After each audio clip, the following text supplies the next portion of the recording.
Hey, this is AJ, and welcome to Undee Docks, 2 Point County's institution of art, science, and whatever precisely happened when those two get together beside a seedy train stop. We are coming in from that train stop itself to get a look at the admin building, to get a look at the auction house, before stepping right into the creator's corner. Here we've got our studios, our workshops, and plenty of fun little vignettes set up by the artists themselves.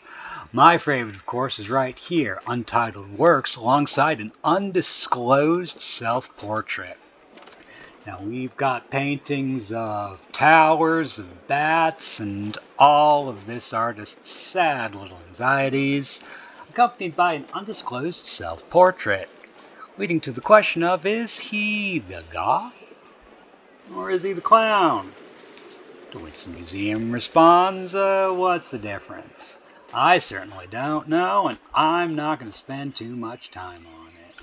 Because we have more to look at. We've got the Garden of Forms. Out here is a sculptured garden, a very austere selection of my finest sculptures in bronze, accomplishing the curatorial miracle of just being there on their own. Because sometimes the highest level of curation is resisting the urge to put a shrub next to everything. Like over here in the Garden of Potential Science, where this apple is about to potentially science all over that man's face. Across from all this is the Garden of Conforms. The Garden of Conforms is what happens when the body is integrated into a piece of technology. Here we see the DNA designer in the mod stop creating a form that is very clearly moddable. Over here, the Douse and Dose creates a form that is very clearly dowsable. Well, by comparison, the Mulch of Matic is confronting a form that is mercifully unmulchable, because this is a PG-13 museum, people. We have standards. They're not high standards, but they're standards. So let's just move on. We'll take a look at Undee Docks in all of its glory. This is where the art and the science truly gets motion. And we'll see that motion start over here in the dockyard. This is where the sequence of curation begins. We've got objects floating in from the creator's corner, from expeditions from abroad, and quite possibly from the future. Here they begin the process of being assessed as valuable to the museum. Some will be deemed worthy, others not, poor thing. While most will fall into that middling little category of we'll deal with it later. And in the sequencing room, they are dealt with, pressed along the conveyor belt of critique. They are moved to their final location. Are they a commodity to be sold? Are they worthy of the main hall? Or are they about to take a long walk down a short plank to their final resting place? And please forgive me, it is in fact a long walk to the Spirit of the Mountain Preserve. Here the museum reveals a funny little truth. Not all art gets to be pretty. Here we see statues, paintings, and artifacts all vying for your attention, hoping, pleading for the very unlikely possibility of being seen from the right angle.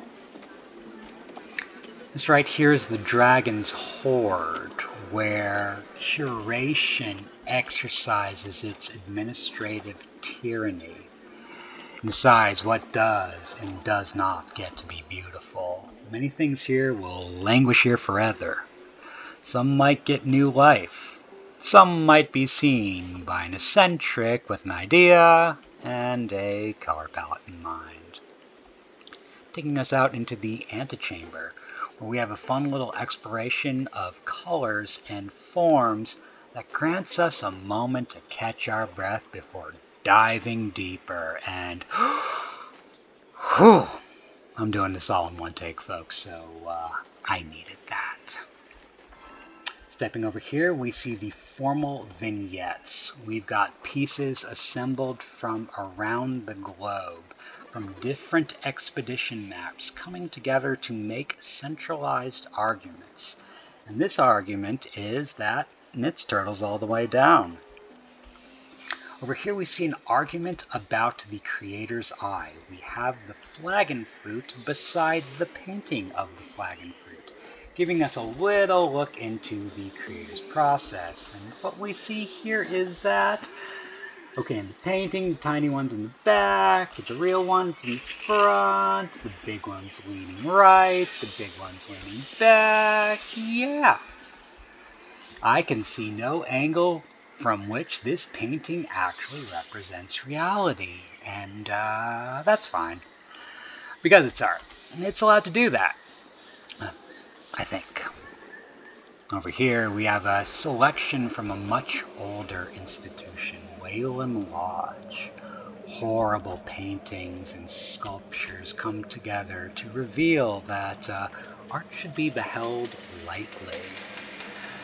Mind your manners, and don't linger too long, because something might pop out.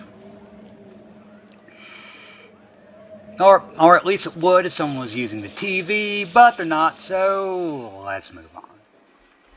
And take a step into the central corridor leading to the cafeteria and the gift shop, and I'd like to take another pause here. Oh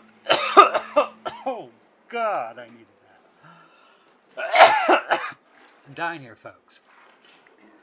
But yeah, let's take a pause here because I'd really like to point out that when I do these museums, I really like to put a little bit of love into everything. It might just be the cafeteria, it might just be the can, but everything deserves that little moment of curatorial love. Because if you can't love your ordinary spaces, what's the point of extraordinary? And boy, do we got something extraordinary here. Alright, here's the piece de resistance of Undee Docks, the Hall of Performance Art. We'll start right here with the quilt dancing at Fitzpatrick Academy. It's a nice little piece. I'd like to really get on in there. There's a lot of famous art here that is very, very certain it's the most important thing in the world, but this one catches my eye. We've got these four little girls with their teacher wearing yellow at Fitzpatrick Academy, a place that definitely got a whole lot of art. And we're going to take this image and we're going to remove it from the quilt. Here we see it again. The four girls with their teacher in yellow beside the railway at Fitzpatrick Academy. 2D has become 3D. And once thing is 3D, the next step towards 4D is time. The girls are separated from their teacher. They begin a process of entering business. They take their dance and they bring it to the stage.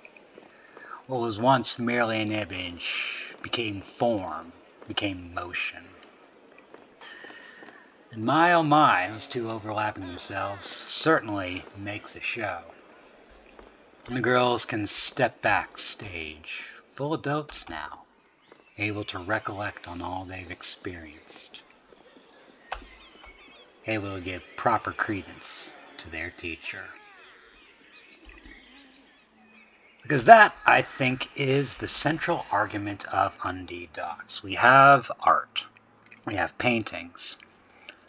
These paintings together become stages. Stages, with bodies upon them, become performances. And performances become, well, the next generation of teachers. My oh my, have I learned something from this process. There is an art and a science behind curation itself. And just look at what comes from those gears turning. Alright, thank you very much. This has been AJ. Hey. I hope you've enjoyed my submission to the Art and Science Museum.